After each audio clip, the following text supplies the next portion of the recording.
Hello everybody, my name is Manmohan and I am selected in CPWD। इस video में हम लोग बात करेंगे कि SSG JEE 23 के जो स्ट्रेटजी रहने वाली है उसको कैसे हम लोग डील करें, ईच एंड एवरी टॉपिक को उसके बारे में हम लोग बात करेंगे। सबसे पहले देखिए कि पेपर का पैटर्न क्या होता है। तो इसमें जो प्रीलिम्स का पेपर होता है वो हमारा डेट आ चुका है 9 अक्टूबर 23 को जो एग्ज़ाम है उसके लिए हमारा 120 दिन से भी ज़्यादा का टाइम अभी बचा हुआ है। जो प्रीलिम्स का पेपर होता है उसमें टेक्निकल पार्ट होता है वो 100 मार्क्स का लिए 100 क्वेश्चन होते हैं। जनरल नॉलेज का जो पार्ट होता है उसमें 50 क्वेश्चन 50 मार्क्स के लिए होते हैं और जनरल इंटेलिजेंस एंड रीजनिंग का जो पार्ट होता है 50 क्वेश्चन 50 मार्क्स के लिए। और इसके लिए जो हमें टाइम मिलता है एग्ज़ाम में वो 2 आवर का टाइम मिलता है, ये हमें सबको पता रहता है। नेक्स्ट हम लोग देखते हैं कि इसमें प्रीलिम्स में हर सब्जेक्ट को हर पार्ट को कैसे डील करना है। तो सबसे पहले टेक्निकल पार्ट की बात करते हैं। सबके दिमाग में एक चीज़ रहती है कि टेक्निकल पार्ट में थ्योरी कहाँ से पढ़ें और प्रैक्टिस क्वेश्चन कहाँ से करें, टेस्ट सीरीज़ कौन सी दें। तो मेरा सजेशन इतना रहेगा कि थ्योरी पार्ट आप जहाँ से पढ़ रहे हैं वहीं से पढ़ें। आप किसी कोचिंग के नोट्स पढ़ें, मेडीजी हो चाहे इंजीनियर्स एकेडमी हो चाहे जॉनटेक हो चाहे कोई भी हो, ठीक है, वो आप अपने अकॉर्डिंग प्रिपेयर करें। उसके बाद में स्ट्रेटेजी आपकी ये रहनी चाहिए कि एक सब्जेक्ट के लिए 5 दिन का जो है टाइम डिसाइड करें। ऐसा करके हम लोग हमारे जो बड़े सब्जेक्ट है वो लगभग 10 हैं, तो हम लोग 50 दिन में हमारा एक बार का सिलेबस कवर कर पाएंगे। अब हमें आगे इसमें करना क्या होगा, हाफ डे थ्योरी रिवीजन करना है। हाफ डे का मतलब होता है जो मॉर्निंग शिफ्ट होती है उसमें हमें हमारे कॉन्सेप्ट को रिवाइज करना है किसी पर्टिकुलर टॉपिक से रिलेटेड, और नेक्स्ट हाफ डे में जो है ना प्रैक्टिस करनी है हमें। अब वो प्रैक्टिस कहाँ से करनी है, ओनली एसएससी पीवाईक्यू। कई लोग क्या करते हैं ईएसी के क्वेश्चन उठा लेते हैं, गुप्ता एंड गुप्ता उठा लेते हैं। तो मैं पर्सनली सजेस्ट करूँगा कि आईईएस मास्टर की जो एसएससी पीवाईक्यू की बुक आती है उसमें एरर काफ़ी कम है, मैंने वही यूज़ करी थी। तो आप केवल और केवल उसको करें, उसको लगभग 4 या 5 बार करें, सेम टाइप के क्वेश्चन बार बार करें, तभी आप टेक्निकल में 80+ का स्कोर कर पाएंगे, ठीक है। अब इसमें टेक्स्ट बुक में जो टेस्ट देना है आपको टेक्स्ट बुक से दिया था मैंने, तो आप कोई भी टेस्ट सीरीज यूज़ कर सकते हैं।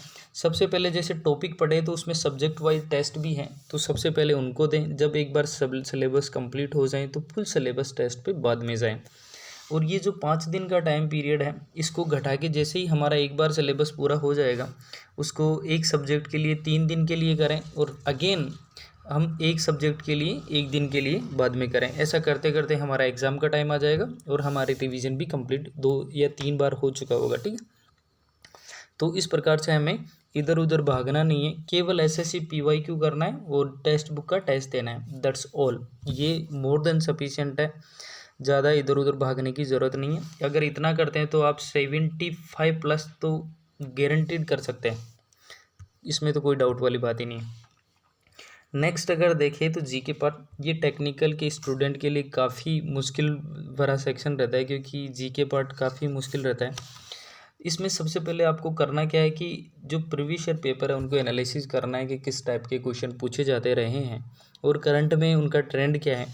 उनको एक पेज में लिस्ट आउट करें कि कौन कौन से टॉपिक से मेनली क्वेश्चन पूछे जाते हैं। एसएससी कभी ज़्यादा वेरिएशन नहीं करता है कि इस बार ये क्वेश्चन पूछ लिया तो उस बार ये क्वेश्चन पूछेगा। उसका फिक्स पैटर्न है कि एक क्वेश्चन जैसे पीएच से रिलेटेड आएगा, एक क्वेश्चन इंटरनेशनल ऑर्गेनाइजेशन के हेड क्वार्टर से आएगा, एक क्वेश्चन एनवायरनमेंट से रिलेटेड आएगा जिसमें बायोडाइवर्सिटी का ज़्यादातर रहता है कि कौन सा टाइगर रिजर्व कहाँ पे है, कौन सा नेशनल पार्क कहाँ पे है। ऐसे ऐसे आप टाइप को लिस्ट आउट करिए कि किस टाइप के क्वेश्चन पूछे जा रहे हैं। अब ये आपको पढ़ना कहाँ से है, ये मैंने तो जो पढ़ा था वो मनोहर पांडे की बुक आती है अरिहंत पब्लिकेशन, उसी को प्रिपेयर किया था। और उसी से अगर कोई भी चाहे उसको 3 या 4 बार पढ़े मनोहर पांडे को, तो 30+ का स्कोर किया जा सकता है। मेरा स्कोर जो इसमें था वो 34 का स्कोर था, केवल इसी बुक को पढ़ के। आप बिलीव नहीं करेंगे लेकिन ये सच है। नेक्स्ट हम लोग देखते हैं कि अब करना कैसे है जीके पार्ट को। तो जो हमने लिस्ट आउट करा है उनमें से हर टॉपिक को एक दिन में एक टॉपिक कंप्लीट करना है। उसके लिए हमें टाइम लगेगा, वो लगभग 1 घंटे का टाइम लगेगा।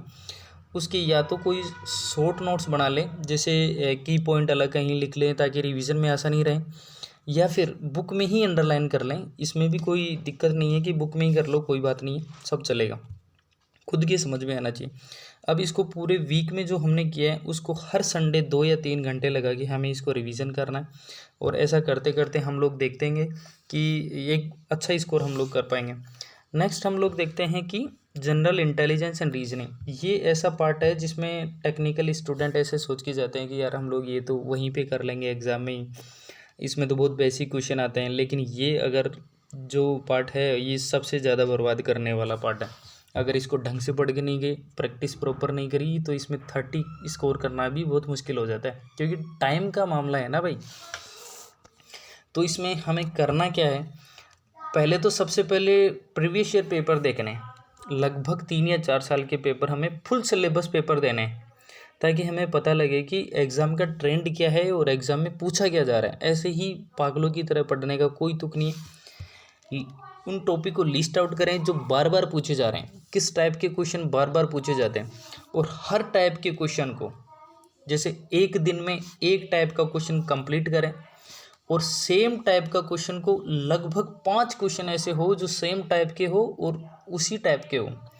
मतलब एक दिन में एक टाइप पूरी तरह कंप्लीट हो जाना चाहिए, और उसका टाइम ड्यूरेशन भी हमें फिक्स होना चाहिए कि उस क्वेश्चन में हमें 20 सेकंड लगेगा या 15 सेकंड लगेगा या 10 सेकंड लगेगा। हमें पक्का पता होना चाहिए कि इस टाइप का क्वेश्चन मैं डील कर सकता हूँ या नहीं कर सकता हूँ, क्योंकि ये क्वेश्चन बड़ा मुश्किल पार्ट रहता है, वहाँ पे टाइम का बहुत मामला रहता है। तो अगर हम लोग डेली का 1 घंटा भी देंगे ना, तो इस पार्ट को बड़े अच्छे से कंप्लीट कर पाएंगे। अगर आपको इसमें ऐसा लग रहा हो कि यार मैं तो वहीं पे कर लूँगा, तो आप एक बार टेक्स्ट बुक के जाके एक टेस्ट देके देखिए 50 क्वेश्चन का, आपको खुद को पता लग जाएगा कि आपका 30 का स्कोर करना भी 20 मिनट में मुश्किल हो रहा है।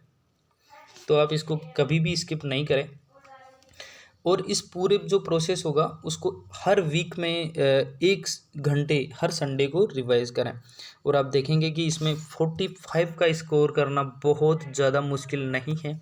अगर आप 45 प्लस का स्कोर कर दें तो वेल एंड गुड, कोई दिक्कत नहीं है। 50/50 इम्प्रैक्टिकल है, वो हो जाता है कई बार, लेकिन उसमें उलझे नहीं रहना है कि 50/50 ही लाने हैं हमें, तो क्योंकि 1-2 क्वेश्चन ऐसे होंगे वो आपको उलझा के रख देंगे और टाइम ख़राब हो जाएगा। ऐसा कुछ नहीं है, 5 क्वेश्चन आप ऐसे मान के चलो, 45 भी अच्छा स्कोर है। नेक्स्ट हम देखते हैं कि मेंस में करना क्या है। कई लोग क्या करते हैं, मेंस के लिए अभी कुछ नहीं पढ़ते और प्रीलिम्स में फोकस करते हैं। ऐसा मत करिए। अभी कम से कम एक बार तो एसएससी पीवाईक्यू की जो बुक है आईईएस मास्टर की, उसको प्रीलिम्स से पहले कंप्लीट करिए ही करिए कम से कम। अब ये कंप्लीट कैसे होगी, एक टाइप का क्वेश्चन एक दिन में कंप्लीट करेंगे तो ये पूरी हो जाएगी। अभी ऐसा लग रहा होगा कि एक टाइप का क्वेश्चन करने से कैसे हो जाएगी, लेकिन 60 डे हैं, और मान के चलिए कि 60 टाइप के क्वेश्चन तो है ही नहीं। मेंस के एग्ज़ाम के लिए जो बड़े क्वेश्चन है ना, 20, 25 या 30 मार्क्स के जो आने वाले हैं, कम से कम वो क्वेश्चन तो कंप्लीट करके रखें ताकि आपका मेंस में अच्छा ग्राउंड तैयार रहे। और जैसे ही आपका प्रीलिम्स के लिए 1 महीना ही बचे, तो आपको केवल और केवल प्रीलिम्स पे फोकस करना है, मेंस को साइड कर देना है।